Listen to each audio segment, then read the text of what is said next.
Current affairs पर ये video है। सामिया सुलह हसन राष्ट्रपति जो है ये तंजानिया की है। अक्टूबर 2023 को इन्होंने भारत की यात्रा की। तंजानिया की ये प्रथम महिला राष्ट्रपति है। सूरज कुंड का जो मेला जो होता है फरीदाबाद में आयोजित होता है, उसके भागीदार देश रहा है जो है 2024 का ये तंजानिया। इसका फरवरी 2024 में मेले का आयोजन हुआ था। जवाहरलाल नेहरू यूनिवर्सिटी के द्वारा इनको डॉक्टरेट की मानद उपाधि दी गई है। अच्छा, तंजानिया में ही जो है अफ्रीका का सबसे ऊंचा पर्वत किलिमंजारो है, जो कि वोल्केनिक माउंटेन है, ज्वालामुखी निर्मित माउंटेन है। अफ्रीका की जो अफ्रीका में वैसे तो बहुत सारी झीलें हैं, लेकिन जो प्रमुख झीलें विक्टोरिया, टंगानिका, न्यासा, वो तीनों जो हैं, तीनों ही ये झीलें तंजानिया से की सीमा से जुड़ी हुई हैं, लगी हुई हैं, संलग्न हैं। अच्छा, एक क्वेश्चन और आता है कि कौन सी अफ्रीका की झील है जो प्रमुख झील है जिससे विषुवत रेखा गुजरती है, इक्वेटर गुजरती है, वो विक्टोरिया ही है। अच्छा, एक प्रमुख भी झील जो रिफ्ट वैली में जो है, भ्रंश घाटी में नहीं है, वो उसका आंसर भी विक्टोरिया ही है। एक क्वेश्चन और आता है कि इसका क्या कारण है, रीजन एसेसन वगैरह में आ जाते हैं अक्सर एग्जाम में, कि किलिमंजारो इक्वेटर के पास है, फिर भी इसकी जो पीक है, चोटी है, उस पर बर्फ रहता है। बेसिकली इसकी ऊंचाई के कारण ऐसा है। एल्टीट्यूड इसका है 5895 मीटर के करीब इसकी एल्टीट्यूड है। काफ़ी लगभग 5900 क्या कहते हैं मीटर की ऊंचाई है।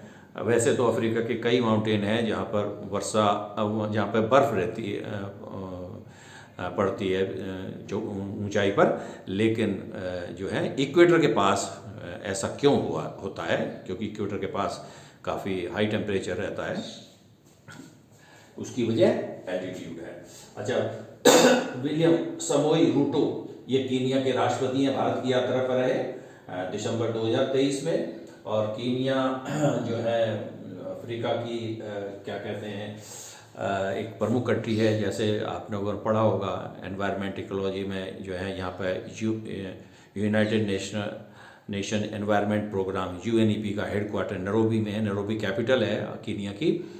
अच्छा, और अफ्रीका की सबसे ज़्यादा जो चाय का प्रोडक्शन होता है, the largest T producing country है अफ्रीका की है। और वर्ल्ड की जो 2-3 कंट्री है उसमें ये मेरे ख्याल से थर्ड पोजीशन है इसके 2023 में। फर्स्ट में चाइना है, सेकंड में इंडिया है, और थर्ड पोजीशन है अगर वर्ल्ड लेवल पे हम देखें तो टी प्रोड्यूसिंग कंट्री में कीनिया का है। और अफ्रीका का तो सबसे ज़्यादा चाय उत्पादन वाला देश है केन्या।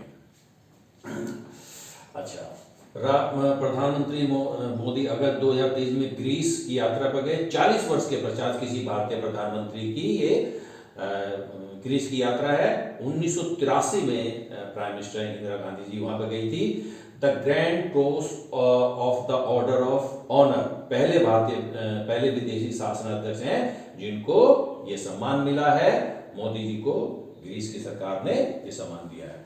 भारत UAE रिलेशन पे है ये, यूनाइटेड अरब अमीरात। जुलाई 2023 में प्रधानमंत्री मोदी ने UAE की यात्रा की। कोप कॉन्फ्रेंस ऑफ पार्टी जो 28 जो यूनाइटेड नेशन का क्लाइमेट चेंज पे जो सम्मेलन हुआ था UAE में, उसके अध्यक्ष कौन थे? जो 28 कोप थी, सुल्तान अहमद अल जावेर थे, जो कि वहाँ के मिनिस्टर हैं कैबिनेट में। उन्होंने कोप 28 की अध्यक्षता की थी। ये बहुत इंपॉर्टेंट है, ये आ सकता है एग्जाम में, ROA में, ऑफिशियस वगैरह में भी, कि कोप 28 के अध्यक्ष कौन थे। हालांकि राष्ट्रपति UAE के शेख मोहम्मद बिन जायद अल नहान है। अबू धाबी जो वहाँ की कैपिटल है।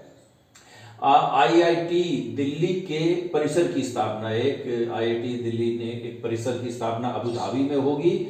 और ये दूसरा प्रौद्योगिकी संस्थान है जिसके परिसर की स्थापना कहीं विदेश में हो रही है।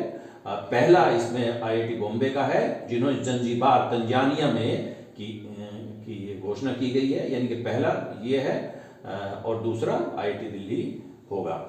जंजीबार तंजानिया का आइलैंड है और ये मसालों के लिए बड़ा फेमस है, खासकर क्लोव के लिए जो लौंग होती है, बहुत इंपॉर्टेंट है ये। अगर आप देखें यूपीएससी लेवल, यूपीएससी वगैरह में ये क्वेश्चन आते हैं, जंजीबार वगैरह क्या है, तंजानिया है, ये पेम्बा है, तंजानिया है, पेम्बा और जंजीबार ये आइलैंड हैं जो फेमस हैं क्लोव के लिए, स्पाइसेस के लिए, मसालों के लिए, बहुत इंपॉर्टेंट है ये जंजीबार। राष्ट्रपति द्रौपदी मुर्मू हमारे राष्ट्रपति जी हैं, अपनी पहली राजकीय यात्रा के रूप में सूरीनाम गई 4 जून 2023 को। पहली राजकीय यात्रा करने वाली मतलब राष्ट्रपति महोदय द्रौपदी मुर्मू जी गई सूरीनाम गई, और सूरीनाम के राष्ट्रपति चंद्रिका प्रसाद संतोखी हैं। भारत फ्रांस संबंध पर है ये। प्रधानमंत्री मोदी ने जुलाई 2023 में फ्रांस की यात्रा की, ये उनकी छठी यात्रा थी। राजनीतिक भागीदारी की 25वीं वर्षगांठ भारत जो है और फ्रांस मना रहे हैं। फ्रांस के सर्वोच्च सम्मान grand cross of the legion of honour से मोदी जी को सम्मानित किया गया। बेस्टिल दिवस, बेस्टिल दिवस जो है राष्ट्रीय दिवस है फ्रांस का, 14 जुलाई के मुख्य अतिथि रहे मोदी जी। वर्ष 2009 में डॉक्टर मनमोहन सिंह जी भी रहे हैं, यानी कि कह सकते हैं कि दूसरे प्रधानमंत्री हैं जिन्होंने फ्रांस के राष्ट्रीय दिवस 14 जुलाई को जो मनाया जाता है बेस्टिल दिवस जिसको कहते हैं कि मुख्य अतिथि रहे। भारत मॉर्से शहर में महावाणिज्य दूतावास खोलेगा, जबकि फ्रांस हैदराबाद में ब्यूरो डी फ्रांस खोलेगा। अच्छा, बेस्टिल दिवस बेसिकली क्या है, अगर जिन लोगों ने फ्रांस की क्रांति पढ़ी होगी, जो 14 जुलाई को 14 जुलाई 1789 को फ्रांस की जनता ने जो है बेस्टिल के जो किला था, जिसको एक जेल के रूप में क्या कहते हैं प्रिजन के रूप में यूज करते थे वहाँ के किंग्स, उस पर अटैक किया था। और जो है और इसी दिन से 14 जुलाई 1789 से फ्रांस की क्रांति का आरंभ माना जाता है। तो 14 जुलाई फ्रांस की क्रांति में बहुत ही महत्वपूर्ण दिन माना जाता है। एक नई व्यवस्था वहाँ पर आई और पुरानी व्यवस्था को उखाड़ फेंका गया था। राष्ट्रपति द्रौपदी मुर्मू 7 जून 2023 को सर्बिया की यात्रा पर गई। तो पहली उनकी विदेशी यात्रा मैंने बताया है, पहली राजकीय यात्रा जो सूरीनाम में थी, और लेकिन पहली यूरोपीय यात्रा सर्बिया की हुई, क्योंकि सर्बिया एक यूरोपियन कंट्री है। ओके।